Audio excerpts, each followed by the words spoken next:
दतिया के प्रसिद्ध श्री पीताम्बरा पीठ पर मां धूमावती की प्राण प्रतिष्ठा वर्ष 1978 में ज्येष्ठ शुक्ल अष्टमी के दिन परम पूज्य पाद स्वामी जी महाराज ने कराई थी। यह तिथि मुख्य रूप से जून के महीने में आती है। हिंदू धर्म में माता धूमावती को 10 महाविद्याओं में 7वीं महाविद्या माना जाता है। उन्हें आलक्ष्मी भी कहा जाता है और उनका स्वरूप भयंकर, विधवा तथा धुएं और वैराग्य का प्रतीक है।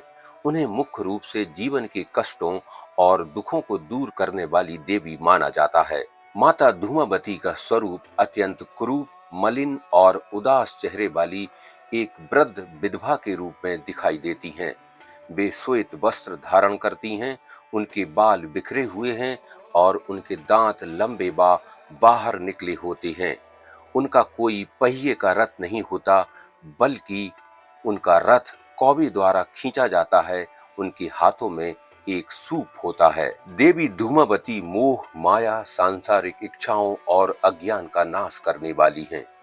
तंत्र साधना में इनका बहुत ऊंचा स्थान है, क्योंकि विपत्ति, रोग और दुर्भाग्य को दूर करने के लिए इनकी पूजा की जाती है। चूंकि उनका स्वरूप वैधव्य, विधवा का प्रतीक माना जाता है, इसलिए विवाहित स्त्रियां घर पर इनकी पूजा नहीं करती हैं। क्योंकि उनका स्वरूप वैधव्य, विधवा का प्रतीक माना जाता है, इसलिए विवाहित स्त्रियां घर पर इनकी पूजा नहीं करती हैं। सामान्यतः इनकी साधना सन्यासियों, अघोरियों और जीवन के गहरे संकटों से मुक्ति चाहने वाले भक्तों द्वारा एकांत में की जाती है। वैसे तो माता की कृपा पाने के लिए भावना प्रधान होती है। अगर आप फिर भी विशेष कृपा माता की पाना चाहते हैं, अगर आप अच्छी सेहत पाना चाहते हैं, तो मां धूमावती के ऊपर चढ़ाई गई भभूत से अपने मस्तक पर तिलक कर सकते हैं। सौभाग्य पाने के लिए मां धूमावती पर फलों का रस चढ़ा सकते हैं। अगर आप कोई विवाद टालना चाहते हैं, तो मां धूमावती पर नींबू अर्पित करने के पश्चात उसे चौराहे पर फेंक दें। किसी भी प्रकार के नुकसान से बचने के लिए मां धूमावती पर चढ़ाए गए मक्के के दाने को पक्षियों के आगे डाल दें।